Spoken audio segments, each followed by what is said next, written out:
Next is distributive law, it is excessively used in minimization. अगर मैं a plus B into C की बात करता हूं तो इसको हम कैसे लिखते हैं, a plus B into A plus c, है या ना।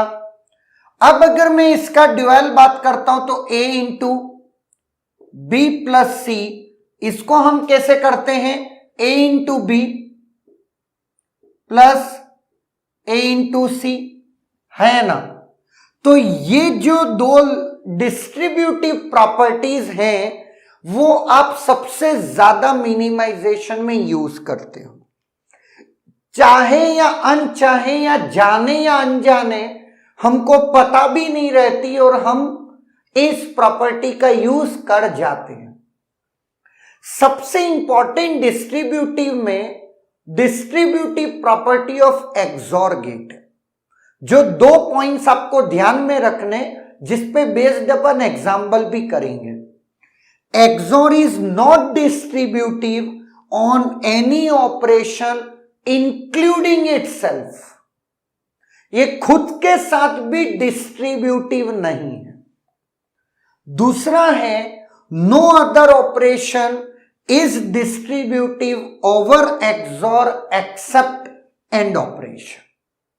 ये दो पॉइंट्स आप याद रखिएगा, इसको एक एग्जाम्पल से मैं कोरिलेट करके आपको बता दूंगा। नाउ एक और पॉइंट जो हमको ध्यान में होना चाहिए, distributive law is available in combining form. Absorption form होती है a plus A into B, तो यहां पर a plus A into B, a को कॉमन ले लेंगे तो 1 प्लस बी, तो 1 plus B is nothing but 1, तो आपका बचेगा a। जब मैं इसका ड्यूअल निकालूंगा तो a into A plus B, है ना, इसका ड्यूअल यही तो आया, variable same, plus become into become plus. Now a को अंदर मल्टीप्लाई करो, a इंटू ए और a into B A B, a plus A B, और a को वापस बाहर लाओ 1 प्लस बी, तो बचा क्या a। That is called absorption form. तो कहीं ना कहीं हम इसमें डिस्ट्रीब्यूटिव प्रॉपर्टी फॉलो तो कर ही रहे हैं ना। दैट्स वाई ये एक पॉइंट है, सिर्फ पता होनी चाहिए, कैसा नहीं कि सर कंबाइनिंग फॉर्म क्यों, ठीक है जनाब, है तो है, हमें क्या लेना देना। नाउ अब इसको एग्जाम्पल से समझते हैं। एक बात बहुत ध्यान में रखना, जब मैं इन दो एग्जाम्पल को सॉल्व करूंगा तो एक ऑब्जर्वेशन दूंगा जो सबसे इंपॉर्टेंट है। चलो अब इस एग्जाम्पल को सॉल्व करते हैं। a plus A bar B plus A bar B bar C plus A bar B bar C bar D. Okay, अब अगर मैं इसकी बात करता हूं तो a bar B bar common लिया, C plus C bar D, ये कुछ है। नाउ विथ दिस प्रॉपर्टी हम लोग क्या कर दे रहे हैं, खोल दे रहे हैं, तो c plus C bar and c plus D, और जैसा कि आप जानते हो ये कौन है, 1। तो यहां से मेरा कंक्लूजन क्या निकला, a bar b bar c plus d. Let c plus d को for the timing x assume कर लीजिए। नो अब आते हैं इस टर्म के साथ, a bar b plus this, यहां पर मैंने कॉमन लिया a bar, b plus b bar x। अब एक चीज बताता हूं, जैसा कि हम ऑलरेडी इस चीज को सॉल्व कर चुके हैं, c plus C bar D, ऐसा ही ये दिख रहा है, b प्लस b बार x।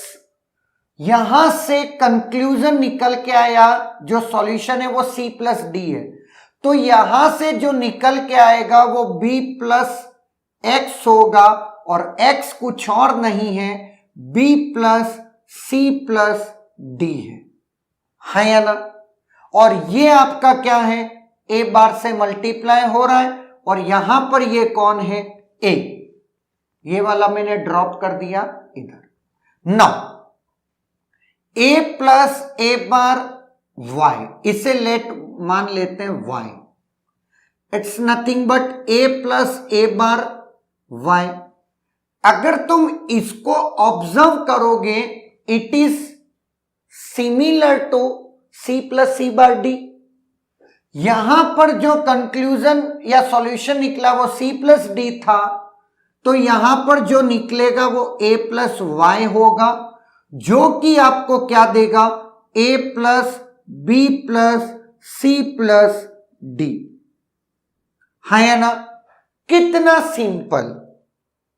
लेकिन अगर मैं गलती से इस वे में ना जाकर के फॉरवर्ड डायरेक्शन से चला जाता तो मेरी धज्जियां उड़ जाती, क्योंकि मैंने जो बुलियन लॉज लगाए, जिस पॉइंट पे जिस लॉ की जरूरत थी उसको परफेक्ट वे में इंप्लीमेंट किया, और एग्जाम में इस लेवल पे इस तरीके से लॉ लगा पाना बहुत मुश्किल है। तो बुलियन लॉस की लिमिटेशन में आपको समझ में आ जाएगा। लेकिन इससे पहले एक और एग्जांपल देखते हैं। W बार, ये एक फंक्शन है, W बार प्लस W y बार z प्लस ये और ये और ये।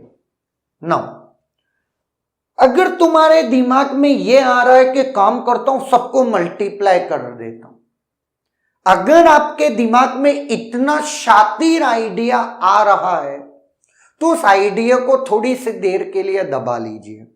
उसकी वजह बताता हूं, आपको रोना आ जाएगा जब ये क्वेश्चन सॉल्व होगा। नाउ a प्लस या a into a plus b की कहानी आप यहां से अभी सीखे हो नो, और ये a होता है, इसमें कोई दो राय नहीं। नो, इट्स a, है ना, it is a and this is b। तो ये क्या माना जाएगा, a into a plus b। This will give you a, which is x. Again it is a, है ना। अगर मैं बात करता हूं it is x, again it is a, it is a, और it the complete remaining portion is b. a into a plus b, it's a, which is nothing but x, है ना। सेकेंड्स लगे, लेकिन ये ऑब्जर्व तब हो पाता अगर ये फॉरवर्डली लिखा होता। मैंने उल्टा करके लिख दिया। अगर ऐसा होता तो तुम तुरंत पहचान में आ जाते और तुम सॉल्व कर लेते। लेकिन समस्या क्या हुई, जब ये इस वे में लिखा है तो लगा यार कि सॉल्व कर डाले। डिस्ट्रीब्यूटिव लॉ में अपन एक दो और एग्जाम्पल देखते हैं। वहां से एक चीज आप ध्यान रखिएगा, जब ऐसे कोई एग्जाम्पल आपको दिख जाए और आपका दिमाग में स्ट्राइक हो जाए तो अच्छी बात, नहीं तो पूरे बुलियन लॉ का एक पिताजी है, वो है के मैप, जिसके थ्रू हम एक्सप्रेशन को मिनिमाइज करते हैं, जो कि पिक्टोरियल डिस्क्रिप्शन है। तो टेंशन मत लीजिए, बस ट्राई करो कि ऐसा कुछ दिमाग चल जाए। क्लियर है? Is there any doubt?